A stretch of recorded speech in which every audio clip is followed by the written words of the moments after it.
بسم اللہ الرحمن الرحیم۔ ایک یہ کویسچن کیا تھا بہن نے کہ بعض اوقات اذانیں شروع ہوتی ہیں تو مختلف مساجد کی وقتاً فوقتاً مسلسل کافی دیر تک چلتی رہتی ہیں۔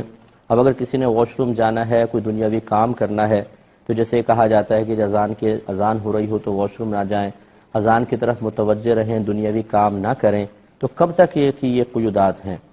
دیکھیں، جو آپ کی قریب ترین مسجد میں اذان ہو اور صحیح اذان دی جائے، یہ بھی اچھی طرح یاد رکھیے کہ بعض اوقات بڑی لہن کے ساتھ اذانیں دی جاتی ہیں۔ اللہ تعالیٰ بس معاف فرمائے ہمارے ان مؤذنین کو بھی، کہ تمام مؤذنین کو چاہیے، بہتر ہے، اس میں کوئی حرج نہیں، کوئی برا ماننے والی بات نہیں، کہ کسی اچھے قاری صاحب کو جو تجوید بہت اچھی جانتے ہوں انہیں ایک دفعہ اپنی اذان سنائیں۔ تو جو صحیح اذان دی جا رہی ہو اسی کو سننا، مطلب اس کو توجہ رکھنی چاہیے اور اسی کا جواب دینا مستحب ہوتا ہے۔ باقی یہ جیسے اللہ اکبر، آ کو لمبا کرنا یہ غلط ہوتا ہے، اسی طرح اللہ اکبر یہ آگ کو لمبا کرنا، یا اکبر اس کو لمبا کرنا، بعض مطلب آخر کی ہائی کھا جاتے ہیں، حی علی الفلاح، فلاح فلاح نہیں کہتے، ہا نہیں نکالتے ہیں، فلاح فلاح مانے پس نہیں۔ تو خلاصہ کلام یہ ہے کہ